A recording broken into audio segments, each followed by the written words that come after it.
नमस्कार, बहुत बहुत स्वागत है आपका हमारे इस विशेष कार्यक्रम बिहार बिहान में। दर्शकों, कहते हैं कि मानव के कर्म ही उसके विचारों की सर्वश्रेष्ठ व्याख्या है। बिल्कुल, आपके जो कर्म होते हैं ना, आपके विचारों का प्रभाव उन पे इतना ज्यादा होता है कि वो सब कुछ परिलक्षित कर देते हैं। तो कोशिश करें कि आप जो सोचते हैं और आप जो काम करते हैं उसमें बेहतर सामंजस्य हो, सकारात्मकता के साथ। और जब भी हम अपने कार्यक्रम बिहार बिहान की शुरुआत करते हैं, आपके साथ एक बहुत ही सकारात्मक विचार साझा करते हैं। आज जो विचार हम आपके साथ साझा करने वाले हैं, उसमें हमारे राष्ट्रपिता महात्मा गांधी ने कहा कि जो प्रकृति है इसने हमें असीम संपदाएं दी हैं। जी हां, और इस प्रकृति को इस तरीके से सजाया है कि हम उसका भरपूर आनंद ले सके, हर अंग का, हर वर्ग का, हर चीज का। और हमारे राष्ट्रपिता ने कहा कि जब मैं सूर्यास्त और चंद्रमा के सौंदर्य की प्रशंसा करता हूं, मेरी आत्मा इसके निर्माता के लिए विस्तृत हो जाती है, कृतज्ञता का भाव उमड़ आता है। तो चलिए इस विचार पर एक नजर डालते हैं और इसी के साथ हम अपने दिन की शुरुआत करते हैं।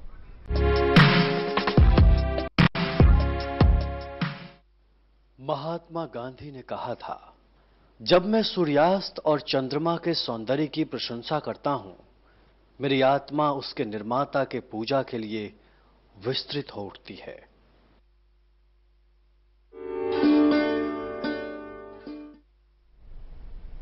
जी हां, तो आपने ये विचार देखा और इसमें हमारे राष्ट्रपिता ने हमें बताया कि आपको हमेशा कृतज्ञता की भावना रखनी चाहिए, चाहे किसी ने आपके लिए छोटा ही कार्य क्यों ना किया हो।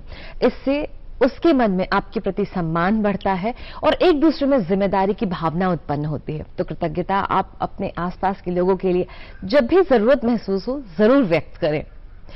अगर हम बात करें इतिहास की, तो ऐसा बहुत कुछ सिमटा होता है इतिहास में जो हमारे लिए जानना बेहद जरूरी होता है। तो चलिए एक नजर डालते हैं कि आज के दिन में इतिहास के पन्नों में क्या कुछ खास दर्ज हुआ है।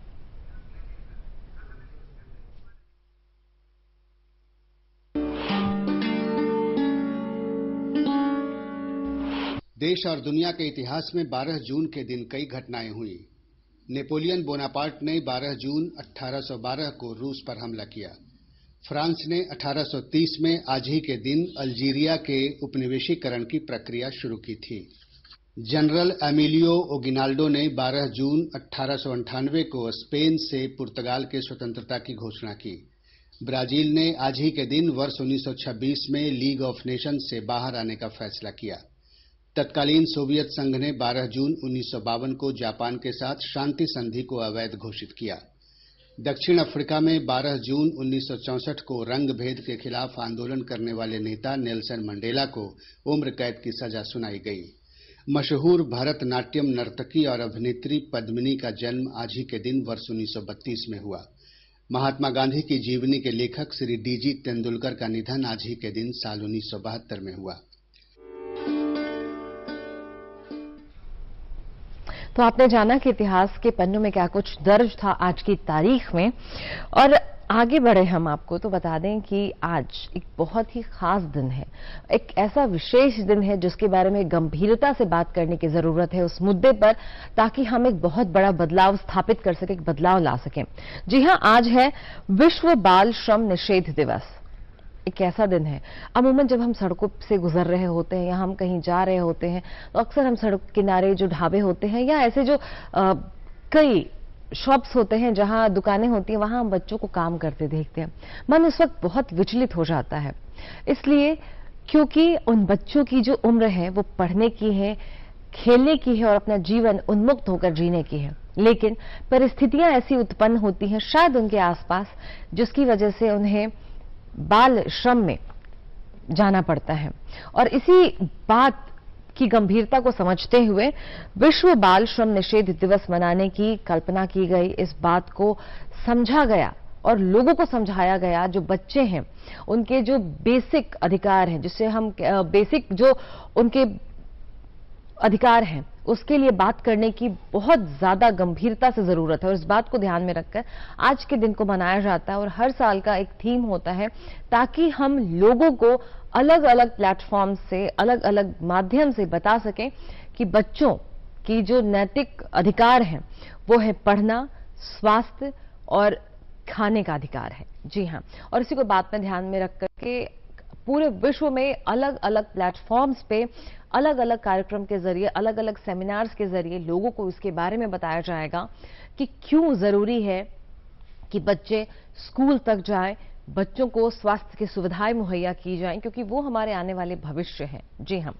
तो चलिए हमने आपको बता दिया कि आज एक बहुत खास दिन है और आपसे भी बस यही गुजारिश करना चाहूंगी कि अगर आपके आसपास कोई भी ऐसा व्यक्ति दिखे जो बाल श्रम करवा रहा है, तो आप अपने आसपास जो नजदीकी शिकायत केंद्र है वहां जाकर आप शिकायत कर सकते हैं, या 1098 पर भी आप फोन कर जानकारी दे सकते हैं। और कहते हैं ना कि जो बच्चे होते हैं उन पे बहुत बड़ा प्रभाव आसपास की जो घटनाएं घटित हो रही हैं उनका होता है, और साहित्य का तो बहुत बड़ा प्रभाव होता है बच्चों के जीवन पे, क्योंकि हम जब छोटे होते हैं तो कहानियों के जरिए हम जानते हैं कि समाज क्या है, समाज की के जो विचार हैं वो कैसे हैं, समाज में जो मूल बातें हैं वो किस तरीके से आगे बढ़ रही होती हैं। हम साहित्य के जरिए समझते हैं कि साइंस क्या है, हम साहित्य के जरिए समझते हैं कि गणित क्या है, हम साहित्य के जरिए इतिहास, भूगोल, सब कुछ साहित्य के जरिए ही समझते हैं। और ये साहित्य इतना विस्तृत हो जाता है कि धीरे धीरे हमारे जीवन के हर पड़ाव पर हमारे जीवन के ऊपर बहुत बड़ा प्रभाव छोड़ता है। अब तो आप समझ ही गए होंगे ना कि हम साहित्य का जिक्र कर रहे हैं। बचपन से लेकर जब तक हम अपनी आंखें बंद नहीं कर लेते तब तक साहित्य का बहुत बड़ा प्रभाव होता है। जी हाँ, और एक ऐसे ही साहित्यकार को हमने अपने स्टूडियो में आमंत्रित किया है।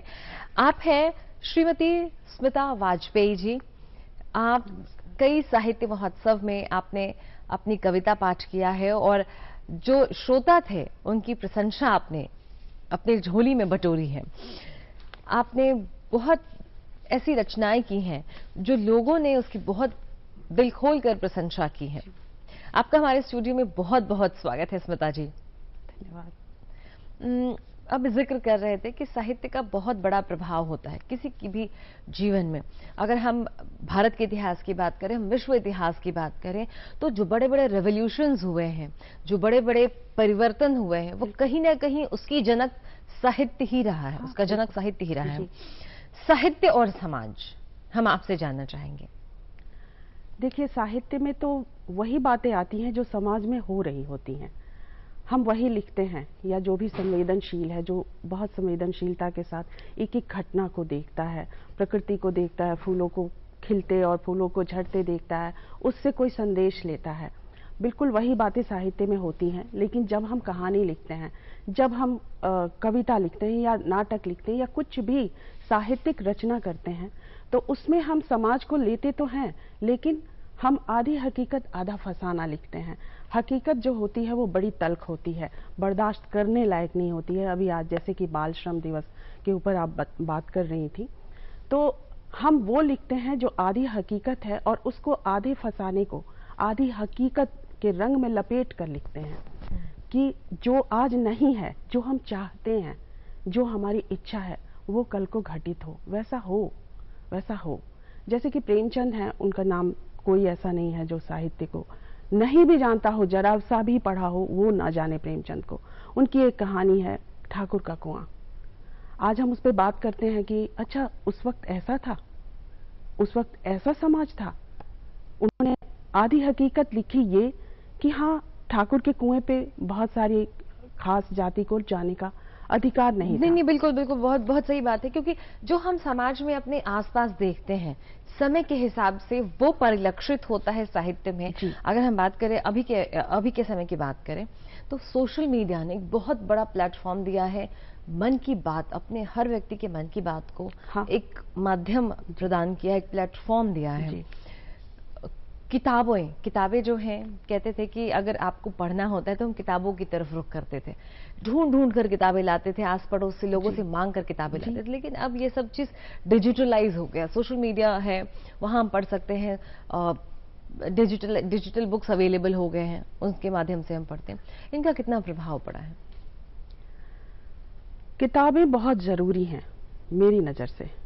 वैसे तो डिजिटल हुआ है सब कुछ, लेकिन वहाँ इतना बड़ा संसार है, इतना कुछ आकर्षण है कि पढ़ने और पढ़ने जैसी चीज़ों को छोड़ के वैसे तो ठीक है कि बच्चों के लिए ये क्या कहते हैं, भीमा और माय फ्रेंड गणेशा जैसे एनिमेशन फिल्में भी आ रही हैं, उनको उस तरह से बताया जा रहा है। लेकिन मैं सोचती हूँ कि जैसे कि डिजिटल प्लेटफॉर्म पे आप और हम लिख रहे हैं, जो किताबों से आए हैं, जिन्हें बहुत प्रेम है, किताबों से प्रेम रहा है, वे वहाँ पे भी लेखन ही ढूंढ रहे हैं, साहित्य को ही पढ़ लिख रहे हैं। लेकिन बहुत सारा कुछ ऐसा भी है जो बच्चों को या बहुत गैर जरूरी भी है, उसमें भी लोग फंस जाते हैं। किताबें जो है वो आपकी सृजनात्मकता को धार देती हैं, आपकी काल्पनिकता को धार देती हैं।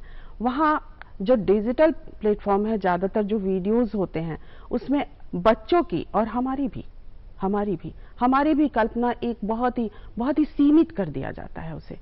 जबकि आप जब किताब पढ़ रहे होते, जब आप कहानी पढ़ रहे होते, आपकी अपनी पिछली अनुभूतियां, पिछली पढ़ी हुई बातें, पिछली सुनी हुई लोकगीत, लोक कथाएं, उसके हिसाब से आप कल्पना करते हैं, कल्पना का विस्तार होता है। जबकि ये जो प्लेटफॉर्म है मन की बात रखने के लिए तो सही है, लेकिन अगर हम बच्चों की बात करें या उनकी बात करें जिनके साथ जो है किताबों का ज्यादा साथ नहीं रहा, उनके लिए थोड़ा ये संकट तो है। वो संकट आपने बहुत सटीक शब्दों में कहा कि जब हम पढ़ते हैं तो कल्पना का विस्तार होता है, क्योंकि हम पढ़ते हैं और साथ ही साथ हमारे दिमाग में उस तरीके के दृश्य कौंधने लगते हैं जो भी रहती है, पृष्ठभूमि रहती है, उस पन्ने की या उस कहानी की पृष्ठभूमि रहती है। किताबों का जिक्र आप कर रही थी यहाँ पे, हम आपसे जानना चाहेंगे, यूं तो हम सबका बचपन से जब हम 1-2 साल के होते हैं तब से ही घर के बड़े बुजुर्ग हमें पढ़ाना शुरू कर देते हैं कि अक्षर ज्ञान हो जाए हमें कि ABCD और क ख ग घ क्या होता है। लेकिन अगर हम सही मायनों में देखें तो किताबों से हमारा वास्ता एक उम्र के बाद होता है, जब हम समझने लगते हैं कि ये इस लेखक की किताब है, ये इस लेखक की कविता है, या इस लेखक को हमें पढ़ना चाहिए, इनकी ये शैली है। आपका वास्ता इस लिहाज से किताबों से कब हुआ? देखिए, सच्ची बात यह है कि हम जब छोटे थे, शायद आपको विश्वास ना हो, हम गांव में, मतलब ग्रामीण पृष्ठभूमि से आती हूँ मैं, और उसके बाद कस्बे में हम आते थे पढ़ने के लिए। तो गांव में हमारी माँ 1 2 3 गिनती सिखा देती थी, क ख ग घ लिखना सिखा देती थी, और कस्बे से हमारे ताऊ जी आते थे तो वो हमें उत्साहित करने के लिए बताते थे, अच्छा जानती हो बिन्नी तो अखबार पढ़ रही है और बिन्नी किताबें पढ़ रही है। हमें बड़ा वो होता था, चंपक आता था। तो अखबार पढ़ने के लिए नहीं, मैंने अक्षर ज्ञान किया चंपक पढ़ने के लिए। मैंने अखबार पढ़ने के बाद में, उस बहुत बाद में अखबार पढ़ा, मैंने क ख ग घ जल्दी से लिखना और जोड़ जोड़ के पढ़ना सीखा, क म ल, ताकि मैं चंपक पढ़ सकूं, मैं नंदन पढ़ सकूं, मैं पराग पढ़ सकूं। और बस तब से ही ये कहेंगे कि बहुत ज़्यादा ही कॉमिक्स है, इंद्रजाल कॉमिक्स है और ये अमर चित्र कथाएं थी, इन सब को पढ़ते हुए मेरा मतलब मैं सौभाग्यशाली अपने आप को समझती हूँ कि घर का माहौल ऐसा था कि हर तरह की पत्रिकाएं थी, हर तरह की किताबें थी, बाल साहित्य था, जितनी उस समय की पत्रिकाएं थी, बाल पत्रिकाएं, गुड़िया, चंदा मामा, पराग, नंदन, चंपक, बालक, बाल भारती, ये सारी आती थी और ये सब हम पढ़ते थे।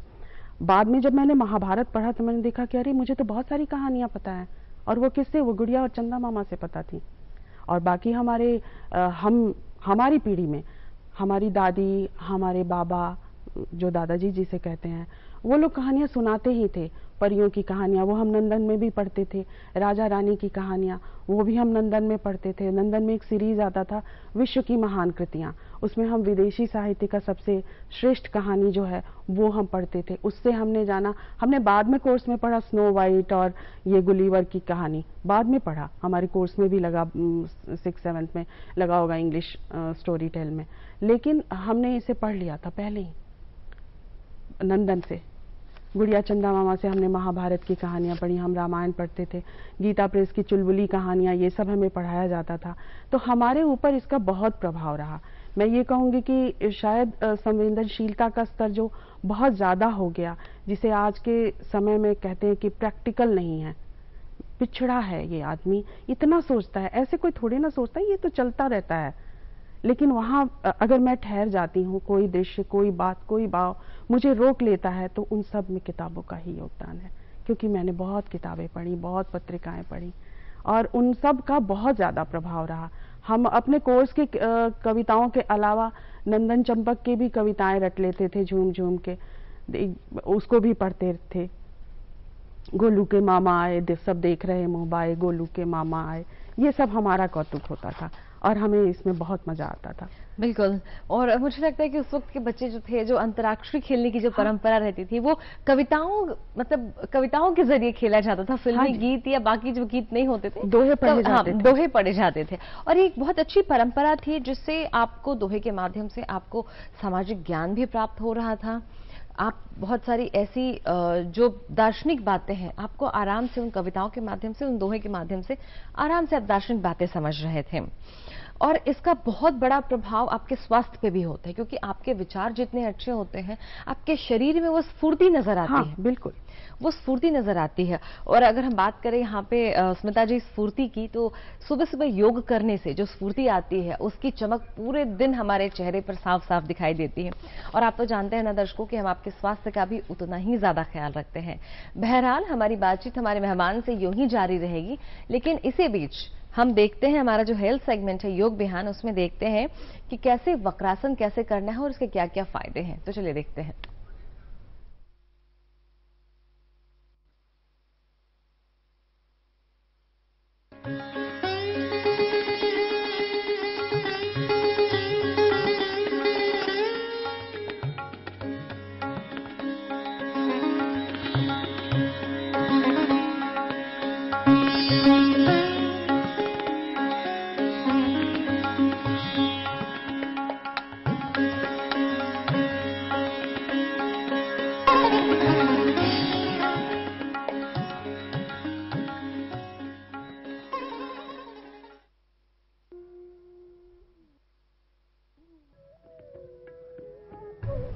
नमस्कार दर्शकों, आपका स्वागत है।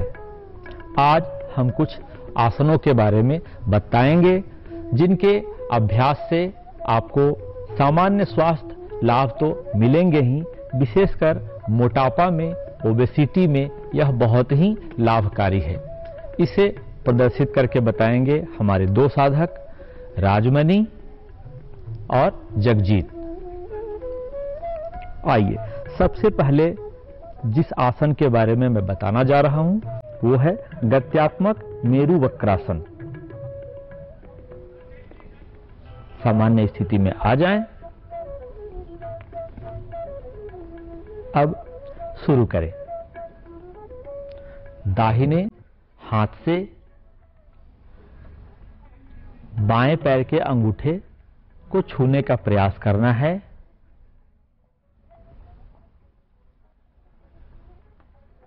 फिर बाएं हाथ से दाहिने पैर के अंगूठे को छूने का प्रयास करना है। शारीरिक स्थिति को अच्छा से देखें।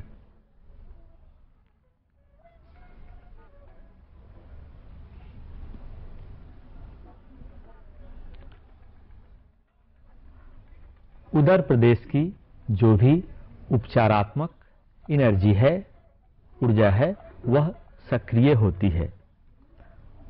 नेक्स्ट आसन पे हम लोग आएंगे, चक्की चालन आसन। आपने गांव में देखा होगा चक्की चलते हुए, चक्की चलाते हुए। शुरू करेंगे। दोनों हाथ के उंगलियों को आपस में फंसा ले, शरीर को आगे की ओर ले जाके एक वृत्त बनाएंगे, फिर पीछे की ओर जाएंगे। 3 बार वामावर्त, 3 बार दक्षिणावर्त। थोड़ी देर 1 से 2 मिनट तक रहें, पुनः रिलैक्स हो जाएं। रिलैक्स। अब हम अगले आसन का अभ्यास करेंगे, शशांक भुजा।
रिलैक्स।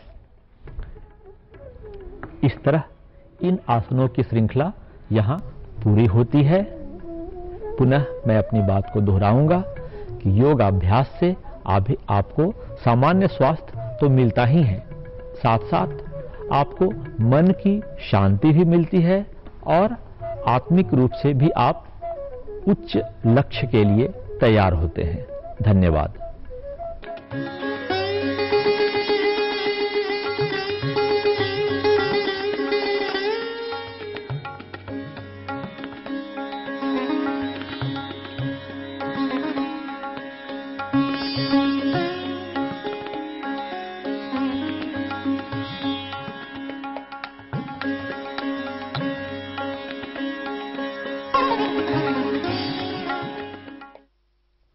तो आपने देखा कि हमारे योगाचार्य ने आपको बहुत अच्छे से बताया कि कैसे आपको योगासन करना चाहिए और इसके क्या क्या फायदे होते हैं। तो इस व्यस्ततम दिनचर्या में अपने लिए थोड़ा सा समय जरूर निकालिए, क्योंकि आपका तंदुरुस्त रहना, फिट रहना बेहद जरूरी है।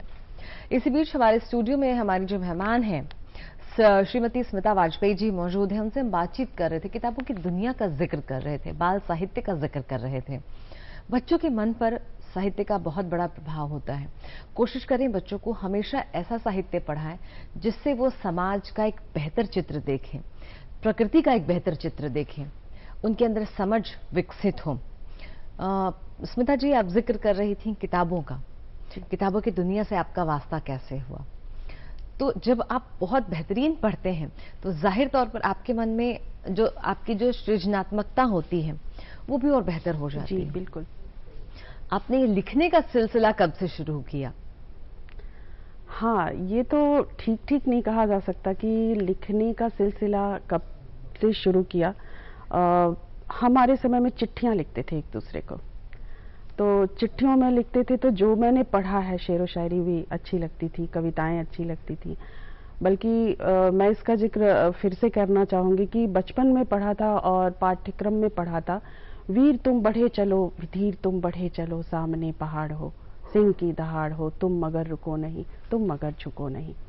ये पंक्तियां मतलब अभी तक के जीवन में जब भी कभी जीवन है, संघर्ष है, तो उसमें कभी निराशा होती है तो ये पंक्तियां जाने कहां से अपने आप गूंजती हैं अंतर्मन में।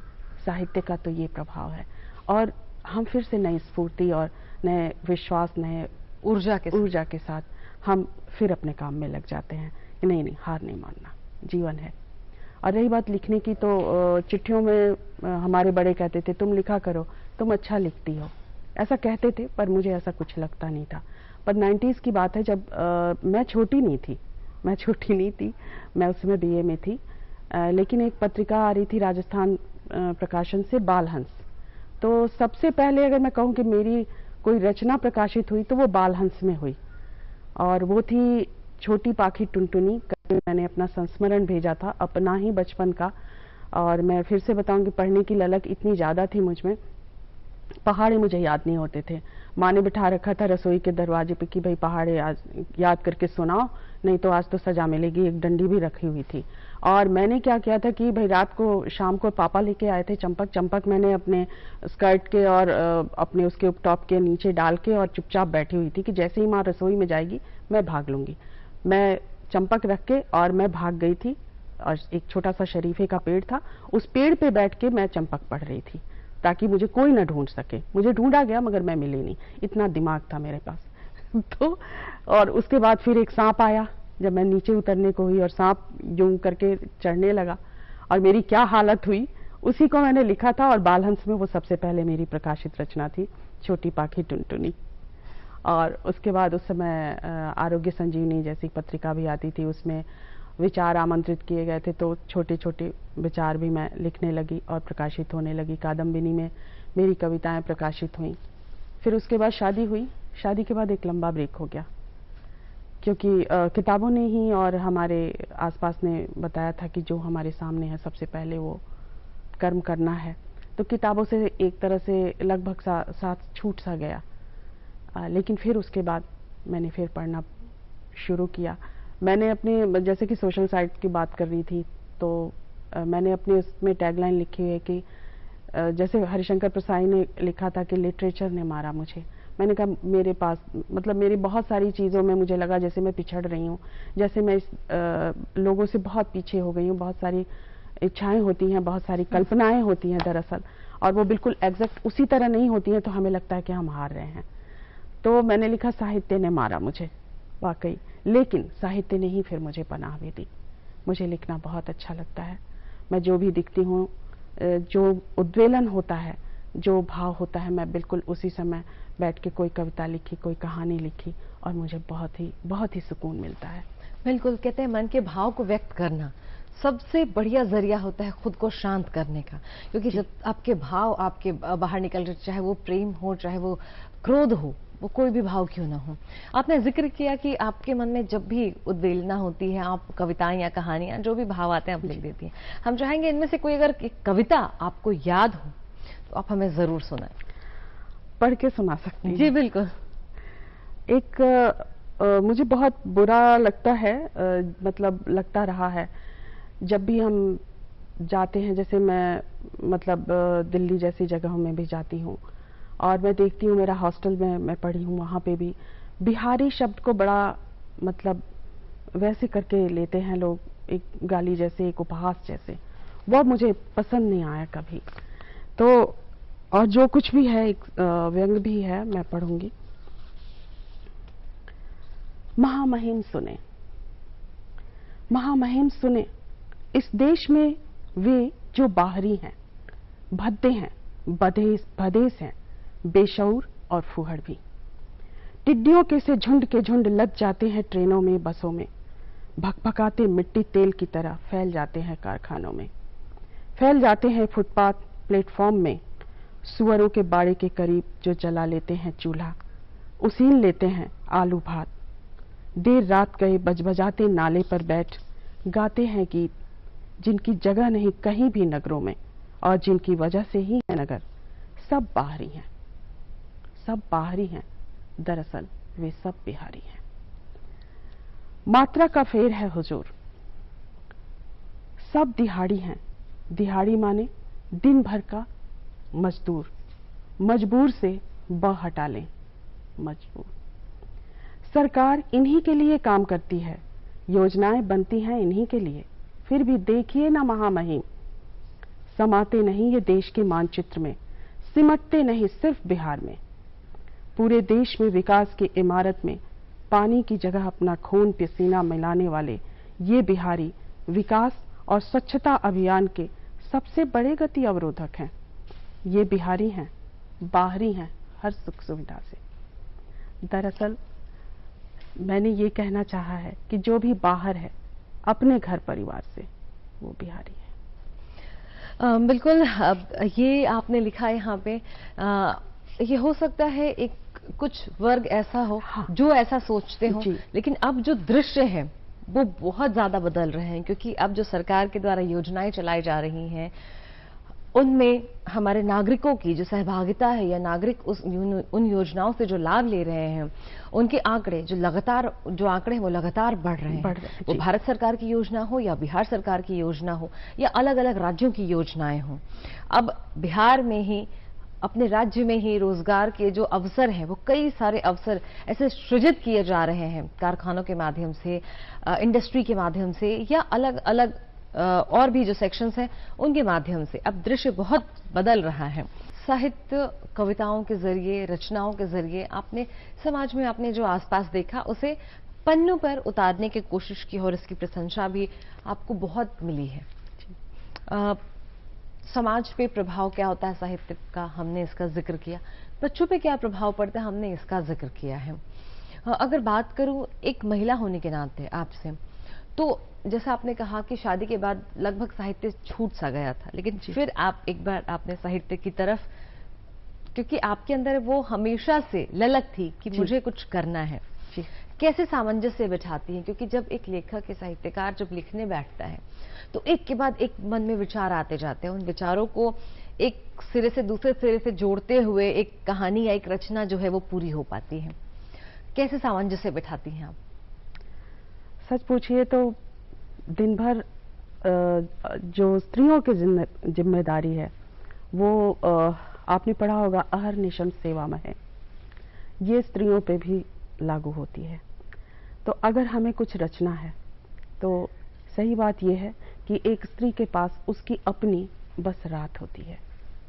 जब बच्चे थोड़े बड़े हो जाते हैं, जब अपना काम खुद करने लगते हैं, जब जिम्मेदारियां थोड़ी सी कम जरूर होती हैं, शुरू से जब शादी हुई थी और उसके बाद 10-15 साल बाद जिम्मेदारियों का बोझ थोड़ा सा कम भी होता है और थोड़े हम अभ्यस्त भी हो जाते हैं, हम उसमें माहिर भी हो जाते हैं। तो समय, सच पूछिए तो समय चुराते हैं। रात होती है हमारी जिसमें हम लिखते हैं और बहुत सारे ऐसे दृश्य श्रव्य माध्यम जो हमें रोकते हैं, वहां से अपना मन हटा के हम अपनी रचना करते हैं। हमें समय चुराना ही होता है। और ये भी है कि उद्वेलन और भाव की जो अतिरेक है वो हमसे बाध्य ही कर देता है कि हम तुरंत कॉपी पेन लेके बैठें और लिख लें अपने विचार। और विचार भी देखिए कब आते हैं, जब हम कलछी चला रहे थे कढ़ाई में, या अभी हम बाथरूम में हो रहे थे, कोई कपड़ा धो रहे होते कि तुरंत उठ के और हम क्या कहते हैं, कॉपी में नोट नहीं कर सकते, विचार उसी समय ज्यादा आते हैं। लेकिन हाँ, हम उन्हें याद रखते हैं, उन्हें नोट करते हैं और फिर उसको सिरे से क्रम से लिखते हैं। और ये बहुत जरूरी हो जाता है कि आप अपने उन विचारों को, क्योंकि विचार हो सकता है 1 या 2 लाइन में खत्म हो जाए, लेकिन उसको एक पूरी तरह से एक कहानी की शक्ल में उतारना या कविता के रूप में पन्नों पर उतारना, उसका एक अलग मजा होता है। मुझे लगता है कई बार आप कई पंक्तियों को काटते हैं, फिर लगता है नहीं वो सही लिखा था, इसके बाद एक तुक बनाना या कहानियों में बाकी सारे हिस्सों को एक साथ जोड़ना, ये बहुत जरूरी हो जाता है। वैसे अगर हम बिहार की बात करें तो बिहार ऐसी धरती है जहाँ कई बड़े साहित्यकार हुए हैं और शायद कहते हैं ना कि उनकी साहित्यिक कृतियां जो है यहाँ की हवाओं में हैं कि हम इतनी खूबसूरती से अपने मन के भाव को लिख पाते हैं। अगर मैं बात करूं, बिहार में फणीश्वर नाथ रेणु जैसे साहित्यकार हुए हैं जिन्होंने विश्व पटल पे अपना एक मुकाम हासिल किया है और लोग उनके ऊपर, उनकी कृतियों के ऊपर रिसर्च करते हैं। अगर मैं बात करूं आपकी, तो आपको किन साहित्यकारों ने आपके ऊपर बहुत गहरा प्रभाव डाला है? देखिए, एक नाम रेणु का लिया, ये तो है ही, ये तो इनके लेखन शैली और इनके लेखन में जो बिहार दिखता है वो आज भी रिलेट होता है, तो उनका छाप तो है ही है, वो तो बिल्कुल लगता है कि अपने ही हैं। ऐसे बहुत सारे, जैसे कि पाठ्यक्रम में जिनको सबसे पहले तो साहित्यकारों से हमारा परिचय पाठ्यक्रम से ही हुआ और उनकी जो गहरी छाप पड़ी कि जैसे शिवमंगल सिंह सुमन है, चाह नहीं सुरबाला के, ये कविता ये हमेशा याद रही, या हरिऔध की कविता है, ये क्या कहते हैं, हम पंछी उन्मुक्त गगन के, ये सब ये भाव पे अपने आप बेसाख्ता ये पंक्तियां होने लगती हैं मन में। इनको पढ़ते हुए प्रेमचंद को पढ़ा, ईदगाह पढ़ी, ठाकुर का कुआं पढ़ी और बाद में जब पाठ्यक्रम खत्म हो गया, पढ़ाई खत्म हो गई, उसके बाद भी प्रेमचंद को पढ़ा। प्रेमचंद के कहानी संग्रह सारे, बहुत मानसरोवर जो कई खंडों में है उनको पढ़ा। उसके अलावा जो है रविन्द्रनाथ टैगोर हैं उनको पढ़ा। काबुली वाला पढ़ा था बचपन में 5वीं क्लास में, लेकिन उसके बाद रविन्द्रनाथ टैगोर के कहानी संग्रह बहुत सारे पढ़े। बंगाली साहित्यकार शरद चंद्र, बंकिम चंद्र, ताराशंकर बंदोपाध्याय, महाश्वेता देवी, आशापूर्णा देवी, शिवानी है, अमृता प्रीतम है, इन सबको पढ़ते हुए ये जो फहरिस्त है ऐसे बढ़ती ही जाती है फहरिस्त, बिल्कुल। और एक और बहुत सटीक चीज ये भी है कि हम बचपन में हमने जैसे ईदगाह पढ़ी तो हमने सिर्फ दिखा कि उसे ईदी नहीं मिली या ईदी मिली भी तो उसने अपनी माँ के लिए सोचा, दादी के लिए सोचा, माँ के लिए सोचा, क्योंकि वो उसे माँ ही संबोधित करता था जी। ये बहुत जो विचार हमारे उस वक्त के थे, वो विचारों का जो आयाम था वो छोटा था। हमने सिर्फ वहां देखा कि वो मेला घूमने गया और अपने लिए उसने कुछ नहीं सोचा, उसने अपनी दादी के लिए सोचा जिसे वो माँ की तरह प्यार करता था। फिर जैसे जैसे हमारे सोचने का आयाम बढ़ता है, हमें वो ईदगाह पूरा दृश्य दिखता है कि कैसी होती है, कैसे बाजार हावी है, कैसे बाजार, वो चीजें हैं। अगर हम बात करें गोदान की बात करें तो बिल्कुल वैसे ही है। अगर मैं कविताओं की बात करूं तो एक कविता है जो बहुत खूबसूरत है, जिसमें बचपन जो है उसका जिक्र किया गया है कि किए दूध के कुल्ले मैंने चूस अंगूठा मधु पिया। उसमें वो हमने अब जाना उसका सही मायने क्या है कि बचपन जो है कितना उन्मुक्त होता है। अगर मैं बात करूं आपके परिवार की, बच्चों पे भी आपके साहित्य में जो आपकी रुचि है उसकी बहुत गहरी छाप बच्चों पे भी आपकी आई होगी। हाँ, ये अफसोस की गहरी छाप नहीं है। बच्चे जब मेरा बच्चा बड़ा हुआ, बचपन में तो उसने कॉमिक्स पढ़ा, किताबें पढ़ी, उसकी राइटिंग में ये दिखता है साहित्य का प्रभाव, पर वो मेरी तरह जुनूनी होकर किताबें नहीं पढ़ता। मेरा एक बेटा है, वो जुनूनी होकर किताबें नहीं पढ़ता, बल्कि मैंने देखा बहुत सारे बच्चे नहीं पढ़ रहे हैं। तो उसके पीछे हम भी हैं, क्योंकि परिवार में हमारा जो बचपन था, तो परिवार में जैसे लोगों के हाथ में मोबाइल रहता है, उस तरह से हर एक के हाथ में कोई ना कोई किताब होती थी। बिल्कुल। तो उसका प्रभाव हम पे भी पड़ा। हमारे लिए, हम तो धर्मयुग, साप्ताहिक हिंदुस्तान सब चट कर लेते थे। अपनी किताबें खत्म हो गई, बालक नंदन चंपक खत्म हो गई, तो हम धर्मयुग साप्ताहिक हिंदुस्तान में भी देख लेते थे। दुनिया रंग रंगीली, बच्चों का कोना, ये सब पढ़ लेते थे हम। लेकिन वो एक जुनून था। लेकिन अभी जो है बच्चे, जो मेरा ही नहीं और भी जगहों के बच्चों को मैं देखती हूँ कि नहीं, उनके हाथ में मोबाइल रहते हैं, गेम रहते हैं, वो गेम खेलना ज़्यादा पसंद करते हैं, वे सोशल साइट्स पे रहते हैं। लेकिन हाँ, मैंने अपने बेटे के उसमें देखा कि सोशल साइट्स पे रहता है, तो उसकी जो स्क्रिप्ट होती है उसमें जरूर साहित्य की झलक आती है। जी, भाषा की जो शैली होती है वो जी, बहुत बड़ा माध्यम होता है आपके विचारों को एक सही दिशा प्रदान करने में। आपने कई सारे साहित्य महोत्सव में वहां आपने कविता पाठ किया है, बहुत प्रशंसा आपको मिली है, लोगों ने वाहवाही आपकी कविता की बहुत दी है। हम चाहेंगे कि एक कविता अगर आप और सुना सकें हमें इस मंच से, तो हमारे दर्शकों को बड़ा पसंद आएगा। मेरी एक कविता है धान। धान को लोगों ने बहुत सराहा, तो धान मैंने 3 खंड में लिखी है। 2 खंड ज्यादा हो जाएगा, पढ़ूं? जी। तो धान पढ़ती हूं। वही है कि हम रोज देखते हैं और साहित्य हमारी नजर को कैसे बदल देता है, हमारी अनुभूति को कैसे बदल देता है। धान की जो है कि हमारे यहाँ, आप भी बिहार के ही हैं, बिहार में धान, शादी विवाह पूजा में धान का प्रयोग किया जाता है। तो धान ही का क्यों, मेरे मन में ये सवाल आया कि धान ही का क्यों, धान। और मैंने उसको पढ़ा और मैंने जाना कि धान ही क्यों। और शगुन होता है, लड़की को बिठाया जाता है और उसके हाथ में धान दिए जाते हैं। उस दिन से शादी का कार्यक्रम शुरू होता है। भर अजुरी धान लिए, पीले चावल से पूरे हुए चौक पर, बैठी है बेटी आंगन में, सगुन है आज। रखा है पास में उपटन हल्दी कजरौटा, नाउन मलहोरी जेठ भौजाई माई। जमा है सभी सुहागिने कुटुंब की, शुभ सगुन है आज। धान हल्दी की गांठ और पीली साड़ी में, पीली सी देखती बेटी, बह रही है आंखों से धार, शुभ सगुन है आज। शुभ सगुन है उखाड़े जाने को जड़ों से धान सी बेटी को, रोपे जाने को दूसरे खेत में, जहां मिट्टी हवा पानी सब अलग होंगे, अलग ही होगा रख रखाव भी। फिर भी प्रकृति का नियम है ये, धान में आएंगी बालियां दूसरे खेत में ही। प्रकृति सृष्टि सृजन के लिए, संतति वंश मान के लिए, बैठी है आंगन में बेटी, धान सी बेटी, कुल के सम्मान के लिए, शुभ सगुन है आज। क्या बात है। कितने बहुत ही सरलता से आपने जो मन में विचार आते हैं उसको बिल्कुल ही आपने एक स्थिरता प्रदान कर दी है कि ये जो धान है वो क्या बताता है हमें। और वैसे भी अभी धान की बुआई का मौसम भी है।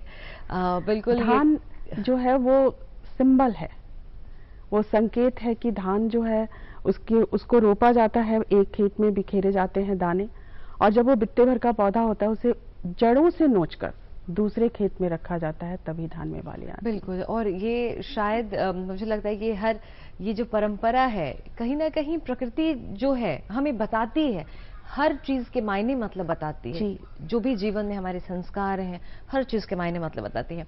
बहरहाल इतनी बढ़िया कविता आपने सुनाया हमें। भविष्य की योजनाएं क्या हैं आपकी? किस तरह की कृतियां आपकी आने वाली हैं? क्या किताबें आने वाली हैं? क्या काव्य संग्रह आने वाले हैं? क्या योजनाएं हैं आपकी? ज्यादातर मैं कविताएं लिखती हूँ, क्योंकि आलसी भी हूँ थोड़ी। कविताएं कम में सिमट जाती हैं और कहानी और उपन्यास पे बहुत ज्यादा काम करना पड़ता है, जो कि अगर कई दिन हो जाते हैं तो भाव शून्य से हो जाते, लगता है कहाँ से शुरू करें, अरे ये हमने ही लिखा था, ऐसा लगता है। लेकिन एक उपन्यास अधूरा है और उसमें थोड़ा सा काम बाकी है, वो आना बाकी है। और कहानियाँ लिखती रहती हूँ, कविताएं लिखती रहती हूँ। फिर कविताएं, फिर उनका काव्य संग्रह आएगा, कहानियों का कहानी संग्रह आएगा और उपन्यास तो आएगा। पर फिलहाल मैं अभी उपन्यास पे काम कर रही हूँ। आपने कहा कि थोड़ी आलसी हैं आप, क्योंकि आप कविताएं लिखती हैं, कम शब्दों में कम समय में सिमट जाता है। लेकिन उसमें आपकी सृजनात्मकता जो है वो बहुत विस्तृत हो जाती है, क्योंकि कम शब्दों में बहुत सारी चीजों को समेट करके एक साथ एक पन्ने पे उतारना, ये बहुत बड़ी जिम्मेदारी हो जाती है एक कवि की, एक साहित्यकार की, क्योंकि आपको कम शब्दों में सही सटीक बात अपने जो दर्शक हैं, श्रोता है, उन तक पहुंचाना होता है।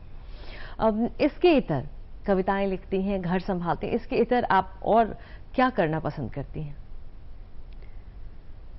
पसंद की तो क्या कहें, हम घूमना बहुत पसंद है, फोटोग्राफी बहुत पसंद है जी। हर जगह मतलब जो भी कलात्मक है उसमें मेरी रुचि है। आर्थिक आत्मनिर्भरता के लिए मेरा अपना पार्लर है, उसमें भी मेरा मन लगता है। बल्कि सही पूछिए तो बहुत सारी कविताएं, बहुत सारी कहानियों के प्लॉट मुझे वहाँ पे मिलते हैं। स्त्रियां आती हैं और हर एक की कोई बहुत बातूनी होती है, कोई बहुत गंभीर होती है। और मुझे कभी कभी लगता है, कभी दुख भी लगता है और कभी खुशी भी होती है कि मुझे ईश्वर ने कुछ ऐसी नज़र दी है कि जो बियॉन्ड द विजन देख लेती है। कभी कोई लड़की जो है वो बहुत ही ज़्यादा हंस रही है, बहुत ही ज़्यादा हंस रही है, और मैं उसका दुख देख लेती हूँ। कोई स्त्री आती है और मुझे सिखा जाती है। मैं ऐसा बताऊंगी कि एक स्त्री आई थी और कई जगह पैबंद लगे, छतरी लगा, मतलब उनके साथ जो छतरी थी उसमें कई जगह पैबंद लगे थे, ऊंची सी साड़ी पहनी थी। बात ही बात में कुछ ऐसी बात हुई तो स्त्रियां जो है वो बहुत जल्दी घरेलू, बहुत जल्दी आत्मीय हो जाती हैं आपस में बात करने में। मैंने कहा कि हाँ मुझे साग बहुत पसंद है, कोई उस समय सरसों के साग का मौसम था। तो बोली क्या, हाँ तुम्हें साग बहुत पसंद है बाबू, आना मेरे घर, तुम्हें खिलाऊंगी। मुझे किसी बात की कमी नहीं है, मेरे घर 7 चौकी है। उसने कहा 7 चौकी यानी तखत, जो पलंग हम बोलते हैं, और मेरे खेत हैं, मैं तुम्हें खिलाऊंगी साग। मैं उसे देख के और मेरे को अपने आप पे शर्म आई कि मुझे इतना कुछ है और फिर भी मुझे लगता है कि मुझ पे कमी है। ये कितनी संतुष्ट है, कितना विशाल हृदय, कितनी सरल। उसने कहा मेरे पास 7 चौकी है। ये संघर्ष भी उसका बताता है कि वो किस स्थिति से ऊपर उठ के आई है, तो आज उसके पास 7 चौकी है और कितनी खुश है, अपने आप में संपूर्ण, पैबंद लगी छतरी के साथ बैठी है, लेकिन बता रही है कि मेरे पास किसी चीज की कमी नहीं है। ये हृदय की विशालता जो है, ये जब आप संतोष आपके मन में आ जाता है तभी आता है, क्योंकि मनुष्य का मन जो है ना वो बहुत चंचल है। हम एक जगह कभी नहीं टिक सकते हैं। बिल्कुल। और खुद को समेट कर एक जगह एकाग्रचित होना और खुद के अंदर वो संतोष की भावना को धीरे धीरे सींचना एक बहुत बड़ी कला है, जो शायद सब माहिर नहीं हो पाते हैं इसमें। फिलहाल बिहार बिहान के मंच पे आके हमारे तमाम जो दर्शक हैं अभी कैमरे के माध्यम से आपको देख रहे हैं, क्या कहना चाहेंगे आप? मैं ये कहना चाहूंगी कि बेशक सिनेमा जो है वो साहित्य का ही विस्तृत तकनीक के साथ मिला हुआ रूप है। चित्रलेखा पहले लिखी गई, उसके बाद फिल्म बनी। देवदास पहले लिखी गई, उसके बाद फिल्म बनी। बिल्कुल बिल्कुल। तो चाहे जितना भी ऐसा माध्यम हो, हम उसे भी देख के सीखते हैं। कला उसमें भी है, कला का उत्कृष्ट रूप है सिनेमा, वीडियोस, और जो बच्चे जो मोबाइल से लेके वीडियो बनाते हैं, एडिटिंग करते हैं, बड़े एक्सपर्ट होते हैं। फिर भी मैं कहूंगी कि जैसे हम क ख ग घ पढ़ के ही हमने कंप्यूटर पे, कीबोर्ड पे अपनी उंगलियां चलाना सीखा, वैसे ही किताबों का साथ मत छोड़िए। किताबों का साथ मत छोड़िए। बिल्कुल, किताबें बिल्कुल, किताबें ऐसी सच्ची मित्र होती हैं जो जीवन भर आपके साथ रहेंगी। जी बिल्कुल। बहरहाल आप हमारे स्टूडियो में आई और इतनी अच्छी चर्चा के लिए आपका बहुत बहुत धन्यवाद। बहुत बहुत धन्यवाद आपका भी प्रिया। बहुत बहुत धन्यवाद। तो ये थे हमारी आज के मेहमान, जिन्होंने हमें बताया कि साहित्य जो है, साहित्य का कितना गहरा प्रभाव होता है अगर आप उसके सानिध्य में लंबे समय तक रहते हैं। तो आपके अंदर भाषा की जानकारी हो जाती है, आप शब्दों को समझने लगते हैं, अपने आसपास घटने वाली घटनाओं के पीछे जो पृष्ठभूमि रही है उसे आप बेहतरीन तरीके से समझने लगते हैं। कोशिश करिए ज्यादा से ज्यादा पढ़िए, सकारात्मक साहित्य को पढ़िए, क्योंकि वो आपको अपने आसपास के लोगों के प्रति जो जिम्मेदारी है वो समझाती है, आपके समाज के प्रति जो आपकी नैतिक जिम्मेदारी है उसके बारे में आपको बताती है।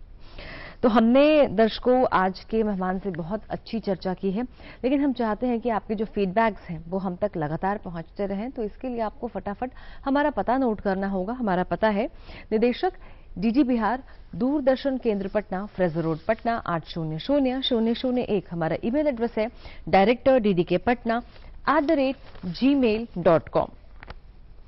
तो चलिए, हमने अपना काम कर दिया भाई, पता बता दिया है आपको। बारी आपकी है कि कागज कलम एक बार फिर से उठाइए और अपने प्यारे प्यारे खत हम तक आप जरूर पहुंचाइए।